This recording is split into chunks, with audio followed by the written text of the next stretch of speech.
Bienvenue à tous à l'émission Connaissez-vous. Je vous demande cette semaine, connaissez-vous Alexandre Bellemare?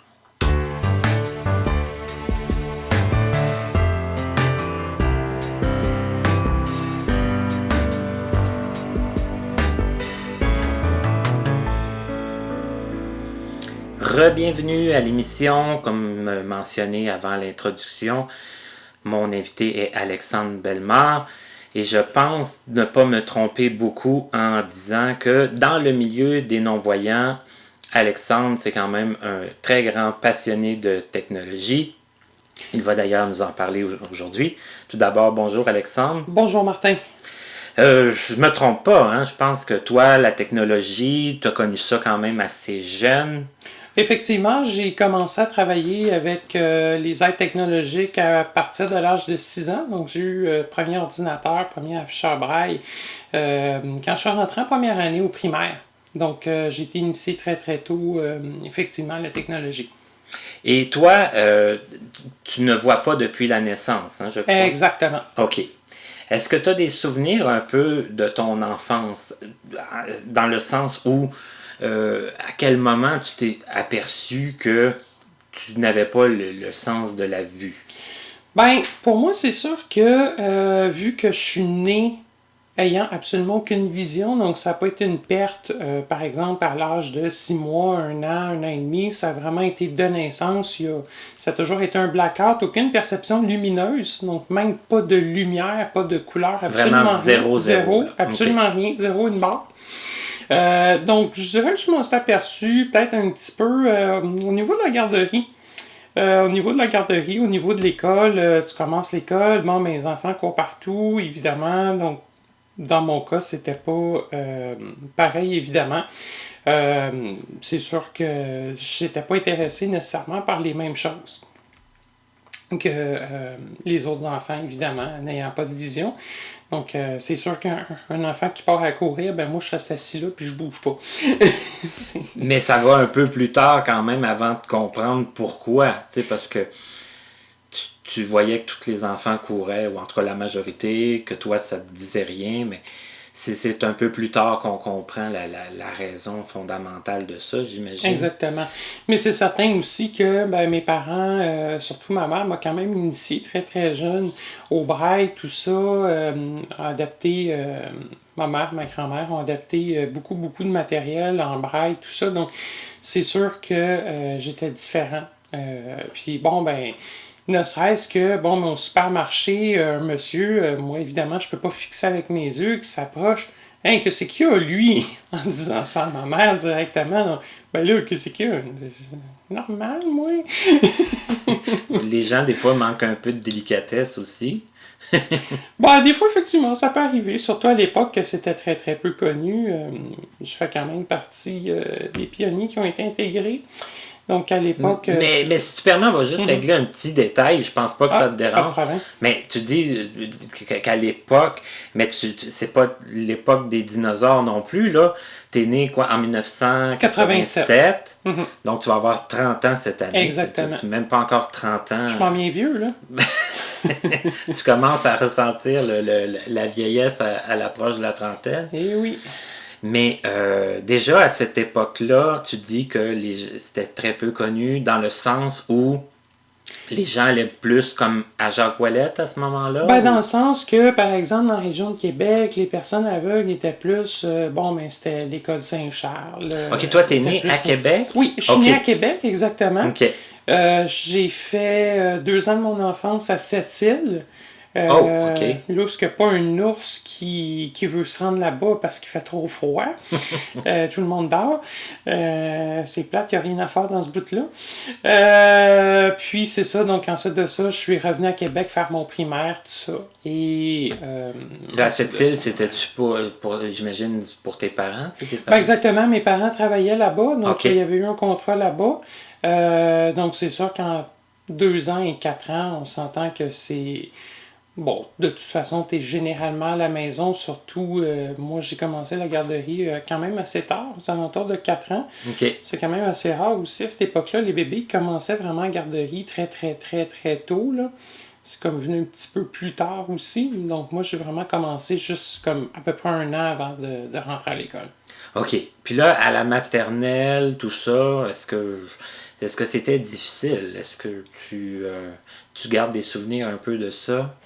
Ben, à la maternelle, j'ai eu une enseignante qui était pas très dadon, qui était malheureusement un petit peu comme c'est quoi cette bébête-là, en parlant de moi.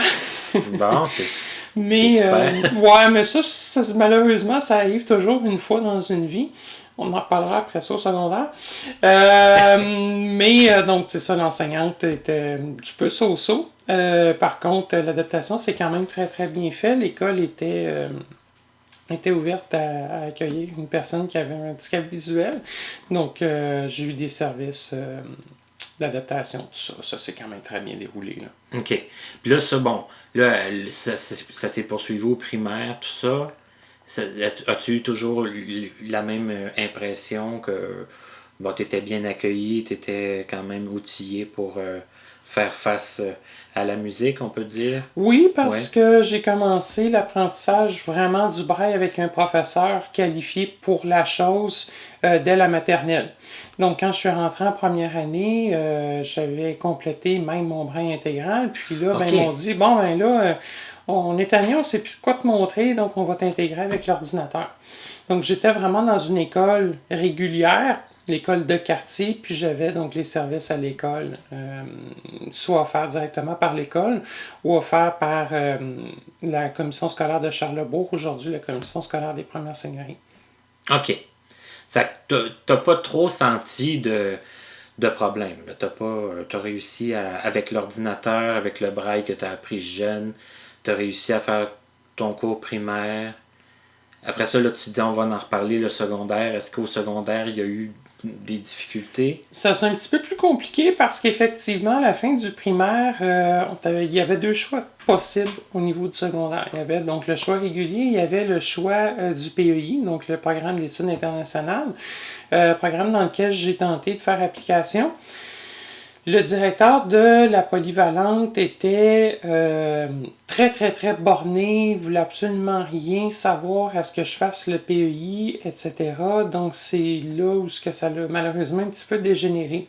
Manque d'ouverture de l'école, malheureusement, de ce côté-là. Mais j'ai quand même complété, on n'a pas le choix au régulier parce que après une rencontre d'à peu près 8 heures qui a fini un vendredi soir à 9 heures, on n'a pas nécessairement eu vraiment d'autres choix, mes parents et moi-même, de poursuivre donc, le programme régulier seulement. OK. Ce qui allait quand même un peu à l'encontre de ce que tu aurais aimé. Exactement. OK. C'est sûr que j'étais intéressé de faire le programme d'études internationales, mais malheureusement, ça n'a pas été possible. Ça n'a pas été possible. Donc là, ton secondaire, c'est fait normalement, régulièrement. En fait, j'ai fait donc 1 an et demi du secondaire à l'école de quartier. Il y a eu beaucoup de problèmes d'adaptation. Le corps enseignant n'était pas nécessairement tout à fait ouvert. Et l'enseignant spécialisé qui avait été assigné disons, causé quelques problématiques. Par la même occasion, mes parents ont décidé de déménager dans la région de Montréal. OK. Et c'est à ce moment-là que j'ai intégré Jacques Ouellette au niveau régulier pendant 2 ans et demi. OK. Mais tes parents sont pas est-ce qu'ils sont déménagés en fonction que tu puisses aller à Jacques Ouellette ou si ça n'avait pas de rapport? Eux autres sont déménagés à Ville-Saint-Laurent, qui est un coin quand même assez isolé de Montréal. C'est ce que j'appelle un coin de riches. Ouais. Malheureusement, c'est quand même assez difficile d'accès. Par contre, Jacques Ouellette offre le transport scolaire, donc c'était quand même possible de moyenner avec ça, effectivement. OK. Et là, comment c'est l'arrivée à Jacques Ouellette à l'âge, tu t'es rendu à quoi, 14 ans? 13 ans? Ouais, 14 ans, je pense. Oui, 14 ans, je dirais. Ça s'est bien déroulé. J'ai visité l'école à l'époque avec le directeur qui était... oh mon Dieu, j'oublie complètement son nom. Une dame? Non. Avant Madame Leclerc, Tousignan, Jean-Louis Tousignan. OK. C'est ça. Donc, j'ai visité l'école avec M. Tousignan. J'étais intéressé donc, à poursuivre là-bas. À l'époque, il y avait un programme régulier qui existait à Jacques-Ouellet. C'était pas évidemment des grosses classes. En dernier, où tout le secondaire régulier, on était à peu près, je pense que c'était 9, quelque chose comme ça. En tout cas, où il y a une année qu'on était 9, là, c'est pour dire. Mais ça s'est bien déroulé, donc je suis rentré là-bas. Il y avait quand même beaucoup d'élèves voyants à Jacques-Ouellet. Beaucoup plus, je dirais, quasiment, qui avaient quand même une bonne vision, surtout la première année, qui avait vraiment une déficience visuelle. Donc, cette époque-là, oui, j'étais intégré au groupe, mais je parlais beaucoup plus avec Jérôme Plante à cette époque-là. Oui, Qui Jérôme était là. Plante, oui, qu'on a reçu d'ailleurs à l'émission récemment. Et puis, est-ce que, parce que, avais-tu eu des contacts quand même avec d'autres non-voyants du temps que tu étais à Québec? Oui, effectivement, j'avais quand même des contacts avec d'autres personnes non-voyantes, surtout de la région de Québec. Et juste avant de rentrer à Jacques-Ouellet, j'avais eu la chance de faire une initiation, une classe de chien guide d'initiation chez Mira. OK. Et je pense que j'avais participé 1 ou 2 étés au camp de vacances offert par la Fondation des aveugles du Québec. OK. Et, oui, et aussi, c'est vrai, j'avais eu la chance de participer au programme CAFNET en 2001, sachant que moi, je suis rentré à Jacques-Ouellet en 2002. Donc, oui, effectivement, j'avais déjà des contacts de ce côté-là. Et c'était quoi ce programme-là exactement? CAFNET, c'est un programme qui est organisé par INCA. OK. C'est un programme qui regroupait, c'est une semaine vraiment, donc à Montréal. Les jeunes ont couché là-bas directement, donc dans les résidences de l'UQAM. C'était moitié technologique, moitié loisir. OK. Donc, le matin, c'était justement, on apprenait la conception d'un site web, puis bon, ben, dans l'après-midi, soirée, il y avait toutes sortes d'activités, comme par exemple la simulation d'une émission à Radio-Canada, jouer au gold bar, l'escalade, le vélo tandem, toutes sortes de trucs comme ça, si on peut dire. OK. C'était présenté comment ça? C'était-tu comme une initiation à la vie avec des non-voyants, puis de vous initier à certains sports, à certaines activités? C'était... Ben, c'était plus à la base un camp technologique, orienté OK. technologique, mais c'est sûr que ben ça avait aussi l'effet d'initier à certaines activités, puis de créer une activité de groupe entre personnes non-voyantes, sachant que c'était des groupes de, je pense que c'était 6 ou 7, là, quelque chose comme ça. OK. Puis, si on revient un petit peu en arrière, est-ce que c'était difficile pour toi de te faire des amis dans le temps de... Tu sais, parce que tu disais à la garderie, bon, déjà, tu voyais que vous n'aviez pas les mêmes possibilités, les mêmes champs d'intérêt. Est-ce que ça se rattrape, ça, plus tard à l'école? Est-ce que... Ben, je dirais que ça s'est rattrapé un petit peu plus, peut-être fin secondaire, cégep, un petit peu. Ben, à Jacques-Ouellet également, mais au primaire, je n'ai pas nécessairement tant d'amis voyants que ça. C'est sûr que oui, j'avais des amis, entre autres, une amie au primaire, ben, quelques amis au primaire qu'on se parle encore, mais j'étais plus dans mon coin à faire mes affaires, comme on dit. OK. Puis là, tu disais qu'aussi en première année, à 6 ans, il t'avait initié à l'ordinateur, mais les autres élèves, c'était pas le cas. Là. Non, pas encore. Ils faisaient pas l'ordinateur si jeune à ce moment-là. Est-ce qu'à ce moment-là, ça a été comme une découverte pour toi? Est-ce que, ben, tu l'as dit un peu en commençant, mais comment ça s'est concrétisé, ça? Est-ce que c'est là que ça t'a donné le goût peut-être d'être assez fonceur niveau technologique? Comment tu t'en es aperçu de ça? Ben, c'est sûr que quand tu peux jouer avec la machine, puis ben évidemment, il y a des problèmes à régler, etc., que bon, ben des fois les intervenants ne savent pas toujours. Ben, à un moment donné, c'est sûr que dans un cours plate, ben, tu t'amuses puis tu gosses. C'est ça. Mais c'est sûr aussi que j'ai quand même toujours eu une attirance pour la technologie. Quand j'étais jeune, à 2 ans, j'ai pogné le téléphone puis j'ai monté un bill d'à peu près 150 pièces d'interurbain en Europe, en Allemagne puis en Autriche. Mais bon. Ah, parce que toi, tu composais n'importe quoi, puis en autant que quelqu'un réponde, c'était... Ouais, une affaire comme ça, mais je pense que je composais tout le temps les deux mêmes numéros, puis à un moment donné, il y a un d'autre qui a appelé la police, je sais pas trop. OK. Et là, rendu à Jacques Ouellette, l'informatique, ça avait-tu la même importance? Est-ce que, comme Jérôme, je sais qu'il est assez technologique aussi, est-ce que... Ben, il n'était pas beaucoup quand moi je suis arrivé. OK. C'est sûr qu'il n'était pas nécessairement beaucoup. J'étais quand même un de ceux qui étaient qui utilisaient le plus la technologie là-bas.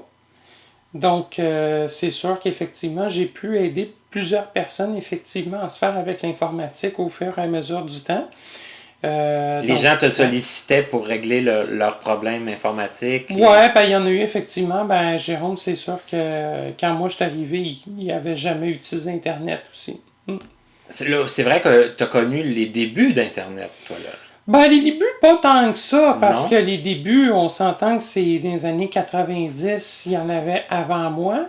Mais ouais, j'ai quand même connu les Disons bons à accès partir commutés, là. Oui, quand l'Internet a commencé à être plus là, accessible at large, là, à tout le monde dans les foyers. Ben, je pense que le premier branchement Internet que moi j'ai pu avoir accès de façon autonome, c'était en l'an 2000 à peu près. OK. Un accès commuté, 56K, sur une ligne téléphonique. Ouais, ouais. Ouais, moi j'ai connu la bonne vieille période. Hey, là, sur Internet, je veux le téléphone. Oh oui, que l'Internet occupait la ligne. Exactement, oui, OK. c'est ça. OK. Ben, moi aussi, je l'ai connu, mais j'ai 10 ans de plus que toi, comme faut. Ouais, non, mais c'est ça. C'est sûr et certain que je l'ai connu aussi, mais toi, tu as commencé vraiment avec ça, là. Ouais, donc le commuté. Ben, la haute vitesse existait aussi déjà à cette époque-là, mais OK. pas qu'on était en commuté parce que, bon, à Québec, ça rentrait pas nécessairement bien. Les eaux câblées n'existaient pas encore, tout ça. Donc, principalement le commuté à cette époque-là. Là. OK. De toute façon, il y en avait beaucoup. C'était pas non plus être rejet d'être commuté en l'an 98-2000. Non.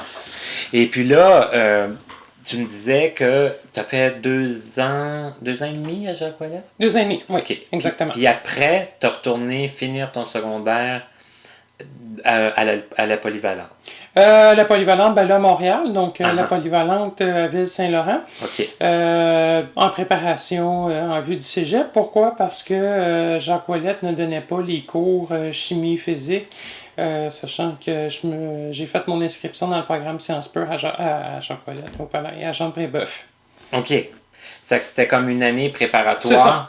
mais c'était une année quand même que tu t'es, dans le fond, retrouvé à nouveau avec uniquement des voyants, là. Exactement. Et quand même, chimie, physique, quand on voit pas, c'est comment? Comment que... Ben, au secondaire, c'était pas si mal que ça. Ça s'est bien déroulé pour le secondaire. Au cégep, c'était quand même beaucoup plus complexe. Ça dépendait aussi des enseignants parce qu'il y avait quand même beaucoup d'adaptation de matériel à faire de ce côté-là. Malheureusement aussi, ce qui arrive, c'est que même si on envoie transcrire le matériel d'avance, ça se rend pas tout le temps. Donc, il faut faire avec les moyens du bord. Donc, il y a beaucoup de dessins qui doivent être faits, bon, ben, avec un gun à colle ou avec une roulette à pids ou des choses comme ça. Reproduire, dans le fond, les dessins, mais de manière maison. Artisanale, OK. exactement. OK. Les moyens du bord, ça a été ça, là. Et voilà. OK. Sinon, ben, des fois, on reçoit le matériel comme 2 semaines, 1 mois après. C'est comme, bon, OK. C'est que ça a été un peu comme une course contre la montre, là, entre le matériel qui arrive pas, une façon d'adapter les documents de manière maison, les professeurs qui sont pas toujours, qui doivent sérieusement des fois se demander qu'est-ce qu'ils vont faire pour être capable de t'aider. Ben, il y a eu des enseignants que ça s'est très, très, très, très bien passé. D'autres un petit peu moins, mais il y en a que ça s'est bien passé, qui étaient quand même très ouverts à m'accueillir, tout ça. Mais là, Il y en a que des fois c'est un petit peu plus par manque de temps, pas nécessairement par mauvaise volonté, mais plus des fois par manque de temps aussi. Là. OK. Il y a diverses raisons. Situation. Mais là, tu disais sciences pures, c'est ça? Oui. Dans l'ensemble, sciences pures, c'est pour ceux qui ne le savent pas, c'est quoi? C'est de la chimie, c'est de la physique, c'est... C'est principalement chimie, physique, mathématiques et l'ensemble des cours de base du cégep, donc cours philo, cours de français. Oui, qu'on n'y échappe pas, là. Non, évidemment, les 3 cours d'éducation, 2 ou 3 cours, je pense qu'il y en a 2 en sciences pures, les 2 fameux cours d'éducation physique. Je pense que c'est 2 cours complémentaires, puis je pense que c'est ça, là. Et les cours d'éducation physique, tu les as faits? Je pense que j'en ai fait. Ouais, j'en ai fait 2. Oui, il y en avait 3, j'en ai fait 2, c'est ça. Et tu faisais quoi comme cours d'éducation physique? Du conditionnement physique, c'était ce qui était le plus accessible. OK. Il y avait une palestre avec une salle d'entraînement, Jean-Paulette. Donc, voyons, Jean Brébeuf, je vais l'avoir. Jean Brébeuf, c'est ça. Donc, il y avait une palestre avec une salle d'entraînement, donc c'est le plus accessible. C'est sûr qu'on s'entend qu'on oublie les cours de hockey dans l'aréna. Parce que oui, il y a un aréna, Jean Brébeuf, mais c'était pas nécessairement réalisable. C'est ça, c'est pas tous les cours d'éducation physique qui sont accessibles. Non, c'est ça, malheureusement, mais c'est pas grave. Et là, cette formation-là, c'était une formation au départ qui se donnait en combien d'années? C'est un DEC, donc 2 ans. 2 ans. Toi, est-ce que tu t'as pris plus de temps pour... Je l'ai complété en 2 ans et demi. Et quand même. 2 ans et demi. Quand même. C'est sûr que ce qui m'a un petit peu ralenti, en fait, ce qui a un petit peu moins aidé, c'est que mes parents voulaient absolument que je prenne 7 cours par session à cette époque-là, etc. 7 cours en sciences, c'était impossible à adapter. Donc, c'est sûr qu'il y a eu des cours aussi que j'ai été obligé de reprendre malheureusement 2 fois. Parce que la charge de travail était un peu excessive. Mais quand même, 2 ans et demi, ça, une demi-année de plus qu'au départ, c'était plus... C'est ça, exactement. Donc, c'est quand même pas si mal que ça. C'est quand même super bien. Puis finalement, tu as tout réussi tes cours, tu as eu ton diplôme, ton papier, comme on dit. Exactement. OK. Et là, c'était quoi ton but après? En fait, mon but, c'était évidemment de poursuivre à l'université. Donc, je suis intéressé par l'informatique. Donc, je me suis inscrit au bac en informatique génie logiciel à l'UQAM. J'ai été accepté. Donc, j'ai complété mon bac en développement programmation. Chose qui s'est très, très, très bien déroulée. Oui, là, les professeurs étaient bien ouverts et tout ça. Bon, c'est sûr que dans tous les cours, il va toujours avoir un prof qui va être super le fun, puis il va en avoir un qui va être plate à mort. Mais ça, malheureusement, il n'y a pas grand-chose qu'on peut faire contre ça. Puis ça, je pense que c'est même pour tous les étudiants. C'est ça, mais au niveau de ton handicap, ça allait. Là. Je veux dire, il n'y avait pas de... Est-ce que ça demandait des mesures particulières? De l'adaptation, donc c'est sûr au niveau des documents, faire affaire avec des transcripteurs, tout ça. Moi, ce que je demandais directement, c'est au professeur, c'est regardez, envoyez-moi le plus possible de trucs en format électronique. On les accepte, puis dans le fond, moi, je peux poursuivre avec ça. OK, tu servais du document, dans le fond, du professeur, son document informatique? S'il le rendait disponible et qu'il acceptait, dans certaines situations, c'était possible. Donc, ça pouvait accélérer les délais, grandement accélérer les délais. Donc, c'est ça, oui, effectivement, j'ai pu utiliser ça. Sinon, les adaptations normales à l'université, c'est-à-dire, on a le droit à un temps supplémentaire pour les examens, on a le droit au labo, etc. Une chose comme ça.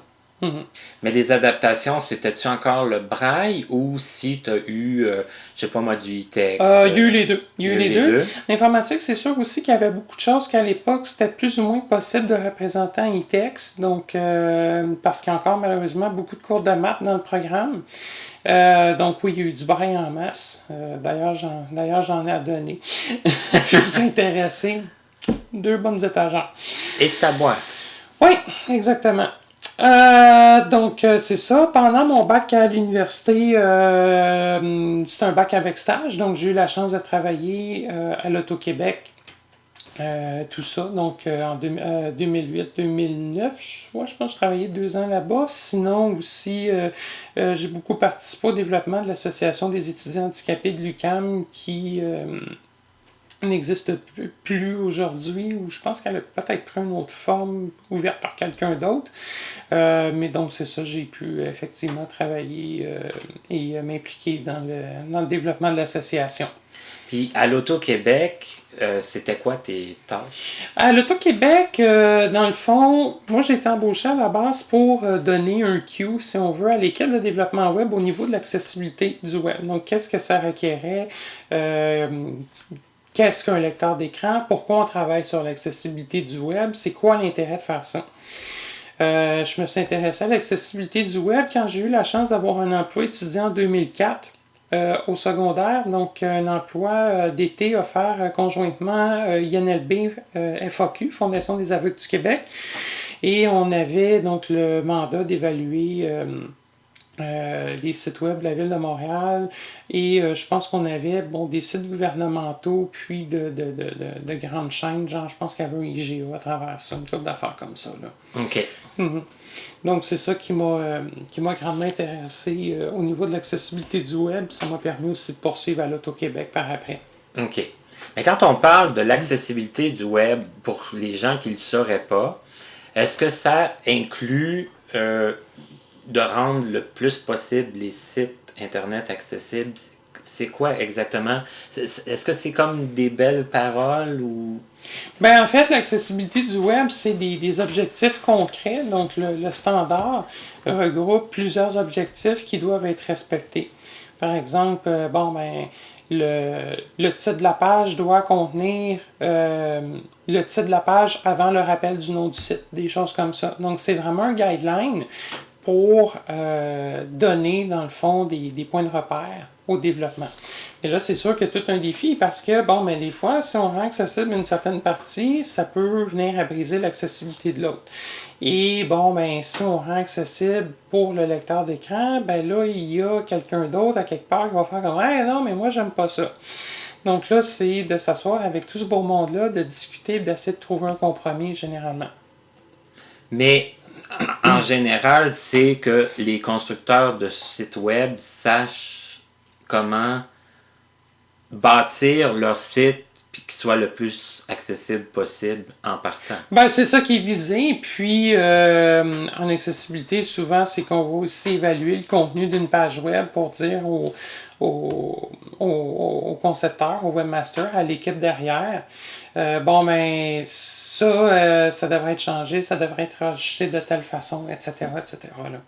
Mais là, je veux pas te poser des questions qui pourraient te rendre mal à l'aise ou te mettre dans l'eau bouillante, mais je vais quand même t'en poser un peu parce que vu que tu aimes beaucoup la technologie, tu aimes beaucoup Internet, est-ce que tu trouves que ça progresse bien? Est-ce que toi, quand je sais pas, moi, je vais te donner un exemple bien anodin, là. Admettons, t'entends une publicité à la radio, bien sûr, souvent, ils vont nous inciter à aller sur le site. Est-ce que toi, tu es satisfait quand tu vas sur des sites Internet de l'accessibilité? Ça, là, au niveau de l'accessibilité, ça dépend toujours.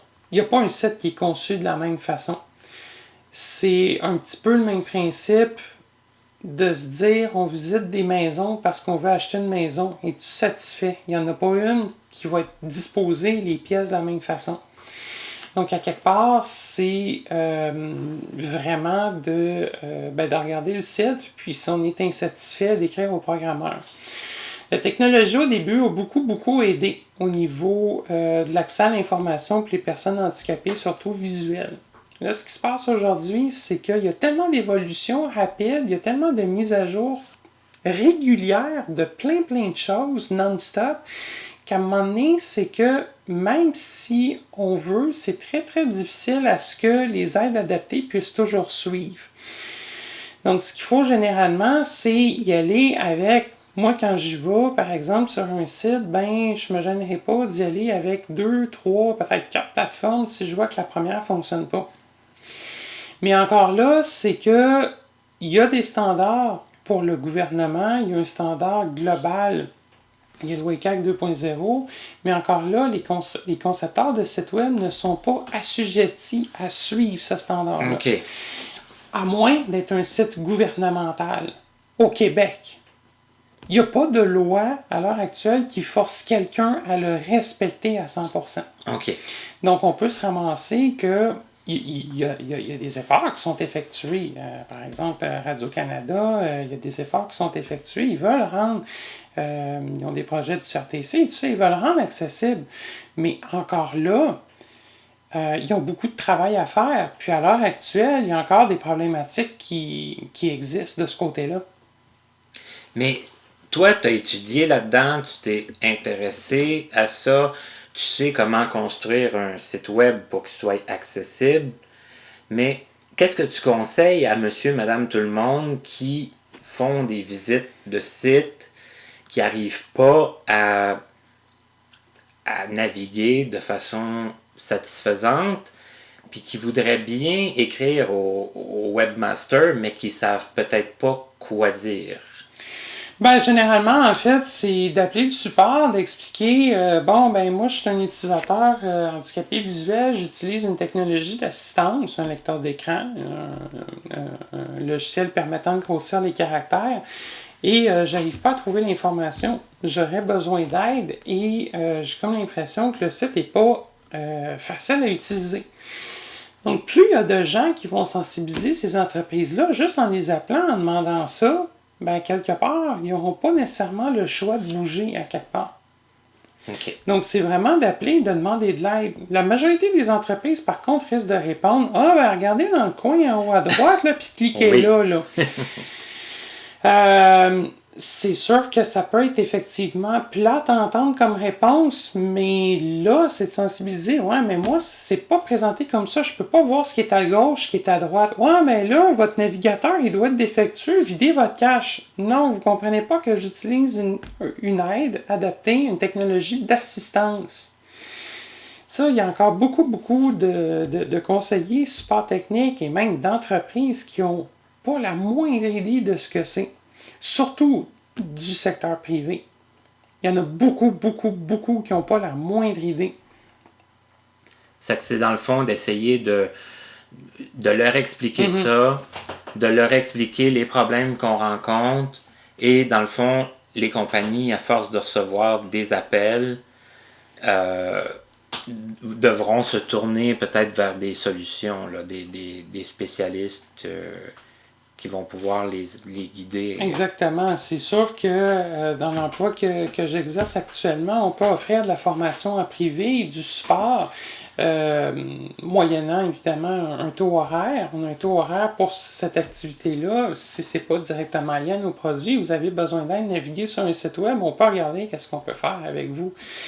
Ou sinon, si vous appelez la compagnie aussi, il y a encore des associations pour la défense des droits qui vont vraiment donc procéder à, si on veut, donc la défense collective des droits du côté, par exemple, du RAM à Montréal, que vous pouvez aussi les informer de votre plainte de ce côté-là.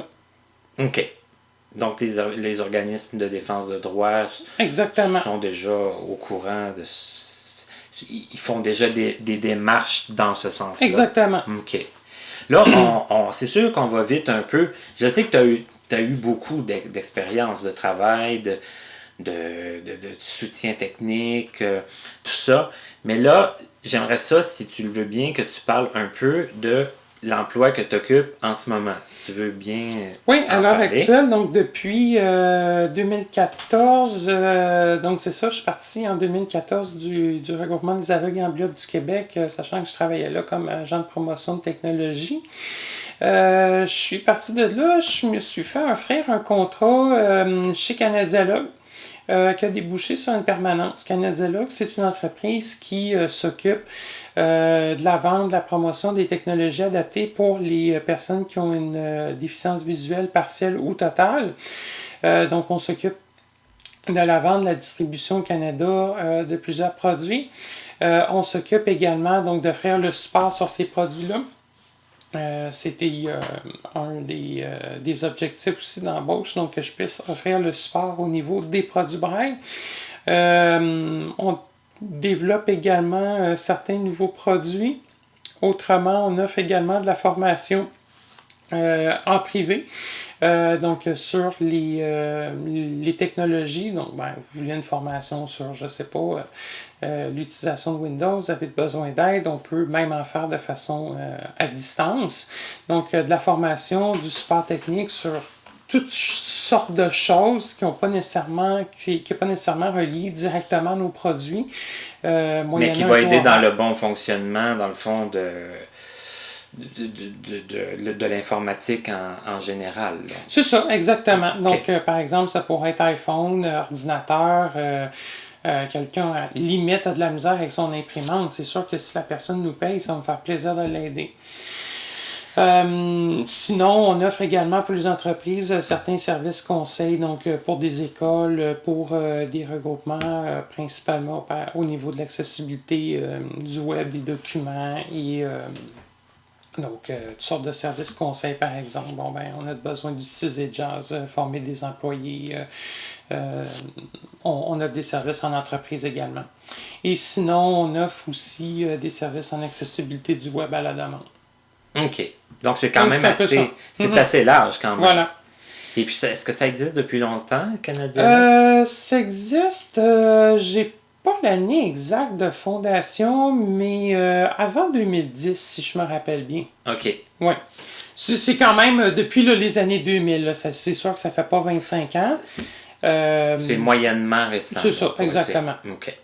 Là, tu as dit un mot quand même assez important dans l'explication. Tu parlais d'iPhone. Moi, ce que je voudrais savoir, dans le fond, c'est que, bon, là, il y a de plus en plus de non-voyants qui utilisent des iPhones. Effectivement.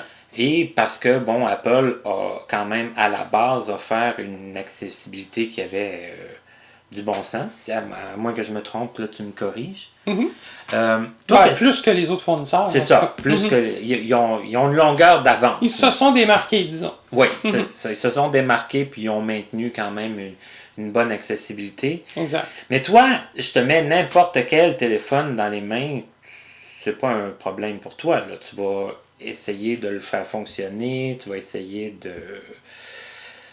Tu vas essayer de t'en sortir. Du côté Apple, c'est sûr qu'il n'y aura pas de problème. Du côté Android, généralement, il va toujours avoir possibilité... généralement, la première fois, peut-être avec des yeux, d'activer le lecteur d'écran. Malheureusement, sur Android, il y a tellement de modèles de téléphone. Il y a des constructeurs qui vont mettre des surcouches par-dessus, entre autres Samsung, qui vont faire en sorte souvent que le lecteur d'écran va être très très difficile à utiliser ou encore que le fournisseur va créer un lecteur d'écran qui n'est pas aussi mise à point que du côté de TalkBack. C'est sûr qu'aussi, si on parle par exemple du côté de BlackBerry, tout ça, c'est quand même beaucoup en déclin, on en voit de moins en moins, il n'y a presque pas d'outils d'accessibilité. C'est sûr qu'on va essayer d'adapter le plus possible, mais c'est sûr que les deux restent, en premier lieu iPhone et en second lieu du côté d'Android. Donc, ce que tu me dis, c'est que des fois, l'accessibilité est difficile. C'est difficile d'accéder à l'accessibilité. Surtout sur des téléphones. Sur iPhone, il n'y aura pas nécessairement de problème. Sur iPhone, ça va parce qu'il y a toujours façon d'activer VoiceOver maintenant, soit à l'aide de Siri ou à la limite, en dernier recours, si on ne peut absolument pas, on va le plugger d'un ordinateur puis on va l'activer via iTunes. Là. Android, des fois, ça peut devenir plus compliqué si le téléphone n'a jamais été utilisé avec l'accessibilité. Un téléphone neuf, exemple, là. Neuf, généralement, quand il sort de la boîte, c'est possible de l'activer, par exemple. OK. Durant les first steps de configuration. Durant les premiers pas, généralement, c'est possible. Sauf que si l'appareil a déjà été configuré, là, des fois, on peut se ramasser qu'il va falloir aller le cocher dans les settings, etc. Voilà. OK. Ouais. D'accord. C'est comme, par exemple, j'ai acheté, mais ça, c'est une classe à part. J'ai acheté une télé il y a un an, d'ailleurs, première télé nativement accessible. Qui parle avec la manette, là, attention, par contre, ça ne donne pas accès au décodeur hélico, Bell, ça donne seulement accès au menu de la télé. La télé. C'est ça. C'est une Smart TV, c'est une télé Android, tout ça. Là, on s'entend que même en sortant ça de la boîte, c'est pas possible d'activer l'accessibilité. Donc, moi, j'ai demandé carrément, quand on achète de ces télés-là, je dis au gars au magasin, rendu habitué, OK, active, va-t'en dans le setting, turn talkback on, puis après ça, on va s'organiser avec. Là. C'est ça. OK, ça peut prendre des fois des yeux pour activer le fonctionnement, puis après... Exactement. Sur les produits Apple, par contre, c'est très très rare qu'on a vraiment besoin d'yeux pour activer le produit. Là. Ben, à moins que, je sais pas, il soit débranché d'Internet, il n'y ait pas Siri, puis en plus de ça, à cause ça n'a pas été configuré. C'est rare que ça arrive aujourd'hui, là, un appareil qui n'est pas connecté à Internet, c'est rare, mais ça peut limite arriver, mais c'est pas monnaie courante. Là. OK. Mais toi, tu connais quand même plusieurs façons de te sortir de cette impasse-là. Bon, limite, on le plug USB dans l'ordinateur, puis on va aller le cocher, là. Limite, là. OK. OK. Ben écoute, Alexandre, j'aurais le goût de dire, on va faire la pause, puis Parfait. pour les petites nouvelles. Puis j'aimerais ça que tu nous parles peut-être de deux ou trois produits, peut-être de Canadialogue où tu travailles, puis que tu nous dises un peu leur utilité, leur fonctionnement leur principale Fonction. fonction. Sans L'intérêt du produit. oui, c'est beau, ça. parfait. Sans trop rentrer dans toutes les technicalités, là, mais juste savoir que les gens connaissent le produit, savent un peu de quoi qu'il en retourne. Parfait. Parfait. Donc, on fait la pause, puis on revient tout de suite avec notre invité, qui est Alexandre Bellemare.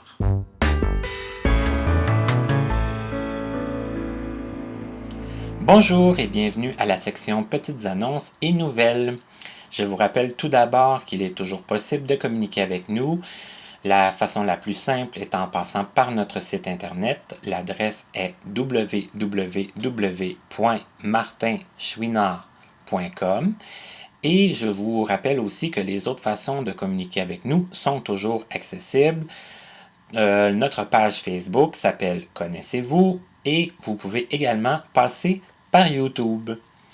Donc, ma petite annonce, nous sommes au mois de mai, les assemblées générales se poursuivent. Cette semaine, je vous convie à l'assemblée générale annuelle du Club des handicapés visuels Ville-Marie. Ça se tiendra le samedi 27 mai 2017 au centre Sainte-Catherine d'Alexandrie, 1700 rue Amherst à Montréal.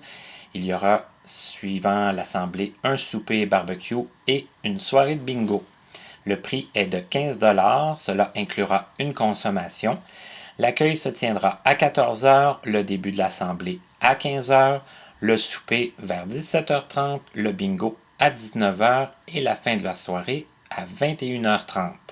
Vous pouvez déjà faire vos réservations auprès de Madame Linda Noël au numéro de téléphone 514-255-3434. Je répète, Madame Linda Noël, 514-255-3434. Je vous disais tantôt que nous sommes déjà au mois de mai et on s'en va tranquillement mais sûrement vers l'émission du 12 mai qui sera notre émission numéro 11 déjà. Et je vous fais une petite confidence, un petit secret, ne le dites pas, mais c'est une émission coup de cœur que je vous présente, car l'invité, c'est quelqu'un que j'ai connu au milieu des années 80 à l'école Jacques Ouellet. Il s'agit de Lee Julien. Je sais que certains le connaissent, d'autres sûrement pas, mais Lee a été quand même assez discret dans le monde des non-voyants.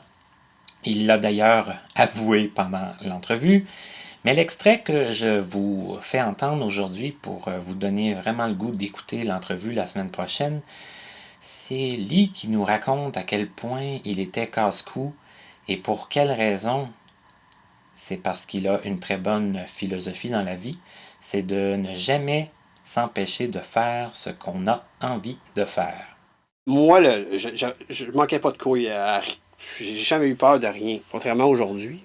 Aujourd'hui, tu as plus peur de Ça y est, je ferais jamais tout ce que j'ai fait dans ma vie là, quand j'étais jeune. C'est impensable. Je faisais du snowboard, je faisais du skateboard. avec les amis. Moi, là, je ne jamais, je m'empêche de faire ce que les autres faisaient. Oui, ben, OK. Puis je me suis pété à la gueule, là. OK. Mais comme faux, là. Tu sais, mais je recommence encore. J'ai la tête la plus dure que la Terre a portée, sûrement. Puis ça a des bons et des mauvais côtés, parce que ça a fait en sorte que je suis la personne que je suis aujourd'hui. Alors voilà pour l'intégralité de l'émission avec Lee Julien. Je vous convie à partir du vendredi 12 mai 2017, bien sûr, sur les plateformes énumérées précédemment.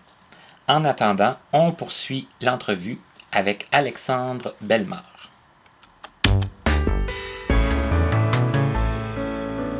Nous sommes de retour avec notre invité qui est Alexandre Bellemare.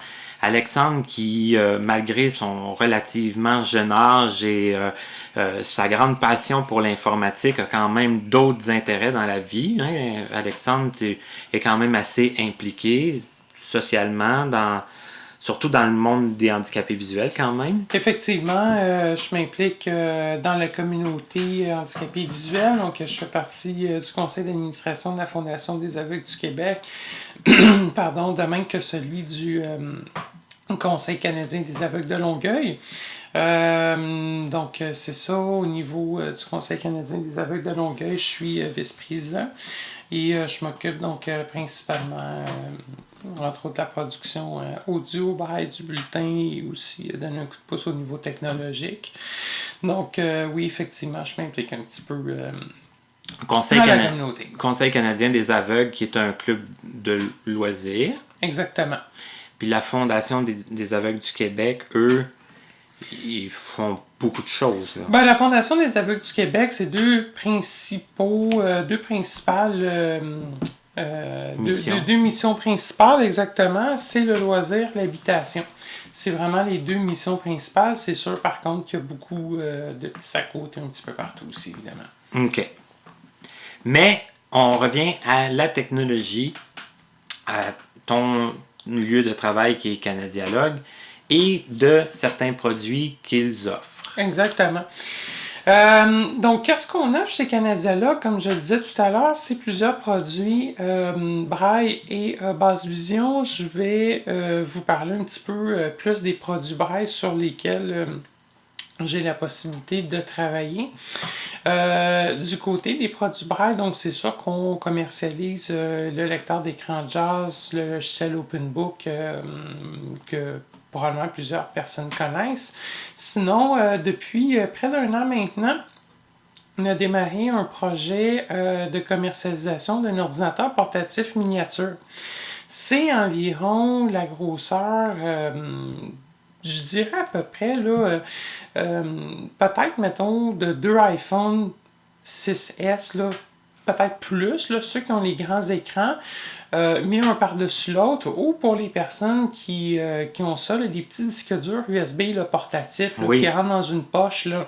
L'ordinateur est à peu près cette grosseur-là. Okay. Et le but de l'ordinateur, c'est sûr que c'est pas un PC fait pour être un PC gamer, pour quelqu'un qui prend des courriels, qui écrit du texte, qui navigue un petit peu sur le web, etc.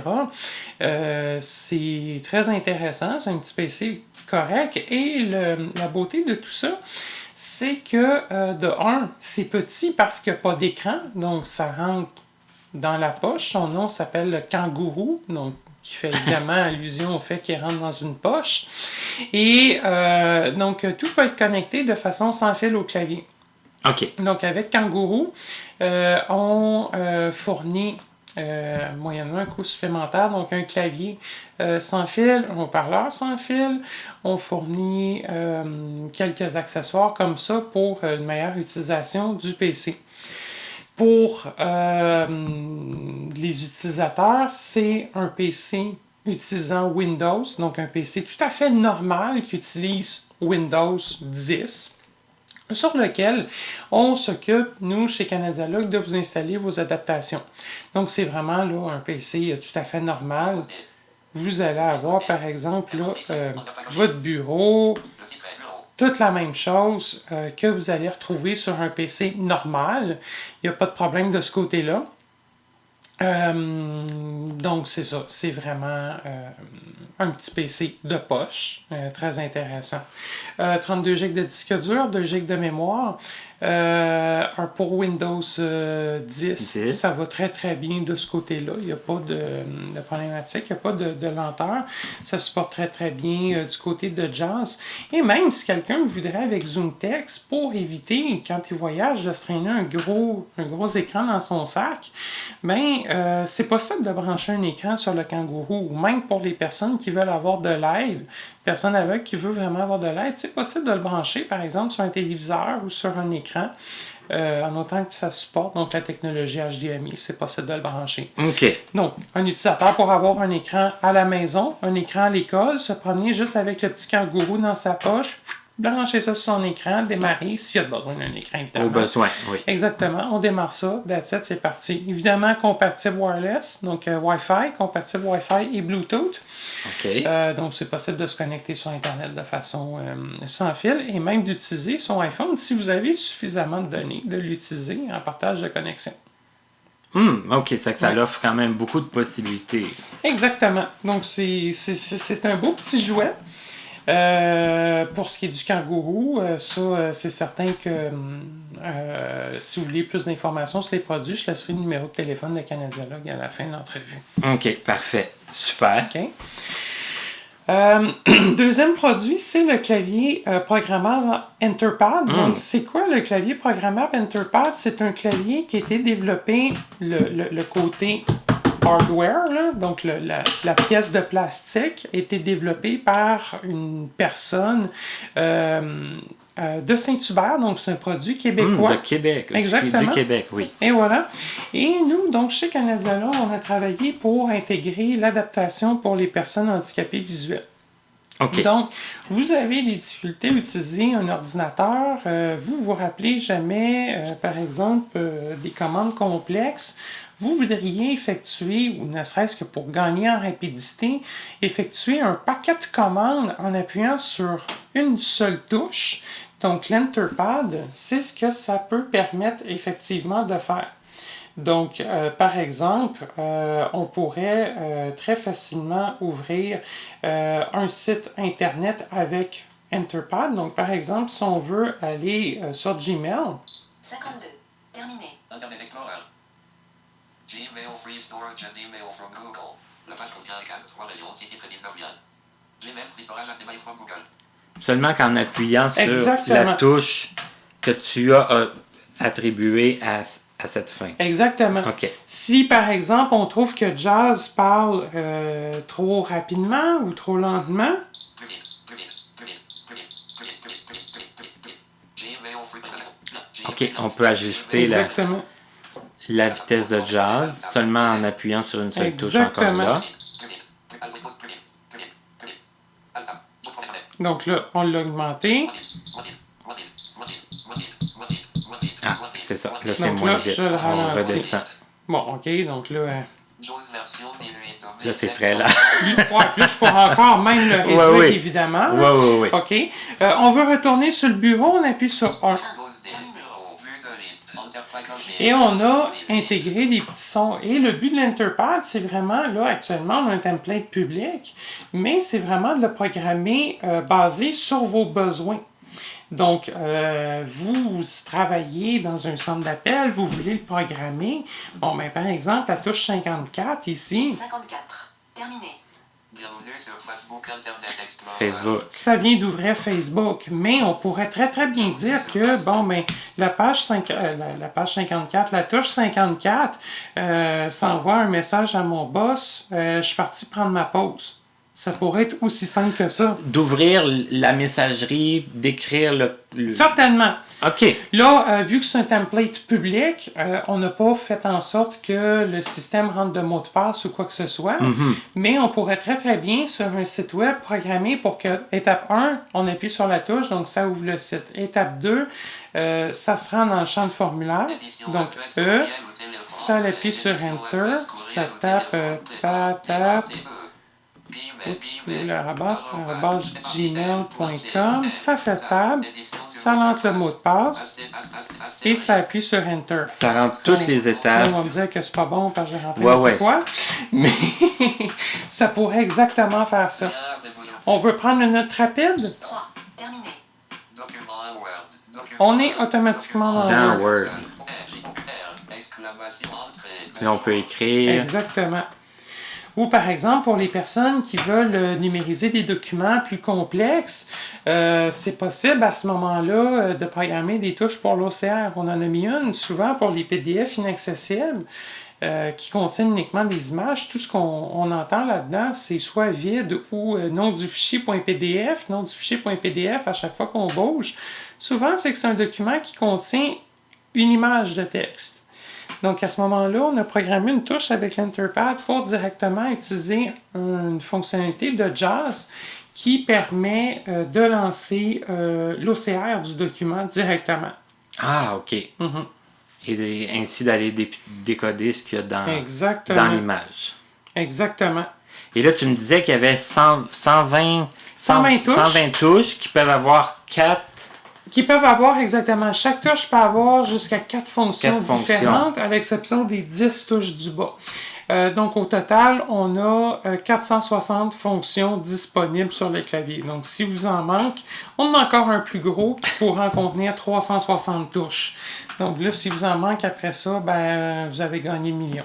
Non. OK, mais autrement dit, c'est 100% personnalisé selon tes besoins. Exactement. Ton ami va avoir le sien programmé selon ses besoins à lui. Exactement. Et ça peut être complètement différent et complètement vraiment selon... Optimiser, c'est ça, en fonction des besoins. Par exemple, toi, Martin, tu travailles, par exemple, tu dois rentrer régulièrement, on va dire, le code, je sais pas moi, WB-NO, Ouais. NO dans DBT. Bon, ben, WB-NO, ben, on tape une touche qui fait F5, WB-NO, Enter, tu viens de rentrer. C'est un peu comme de rentrer une macro. C'est ça, sauf que c'est tout simplement une touche. Donc, tu n'as pas, par exemple, pour augmenter, réduire la vitesse de JAWS, ça doit se faire avec CTRL, Windows, Alt. Puis là, en plus de ça, moi, j'ai une function key que je ne sais même pas ce qu'elle est rendue ici. Donc, CTRL, Alt, Windows, CTRL, Alt, Windows, fonction parce que mon page-up, page-down est sur mes flèches. Donc là, j'ai deux mains poignées sur le clavier pour faire ma commande plus-moins, alors que là, je peux le faire seulement avec une touche sur l'Enterpad. Ah, ça fait moins de mémorisation de touches. Il y a des fonctions, des fois, qui sont quand même assez acrobatiques à réaliser donc aussi. Ou pour quelqu'un qui a un problème au niveau motricité fine, ben, ou quelqu'un qui débute en informatique, ça peut être de quoi? Très aidant, là. Exactement. Exactement. Si on termine avec, là, je vais juste dire de ne pas sauvegarder ça. Si on termine avec l'ordinateur, une autre commande qui a été mappée, c'est la 10. 10. Terminé. Vous allez être déconnecté, non disponible. Vous allez être déconnecté. Barre de... Donc voilà, il faut que l'ordinateur vienne tout simplement de se fermer. Voilà. That's it, over. On a tout simplement qu'à fermer le couvert. Donc ça, c'est une tablette. Là. C'est pas il n'est pas branché sur Kangourou, mais il pourrait très bien être branché sur Kangourou. OK. Enterpad, c'est un câble USB. Donc ça peut être branché derrière n'importe quel ordinateur. Mac, Windows, il n'y a pas de problème. OK.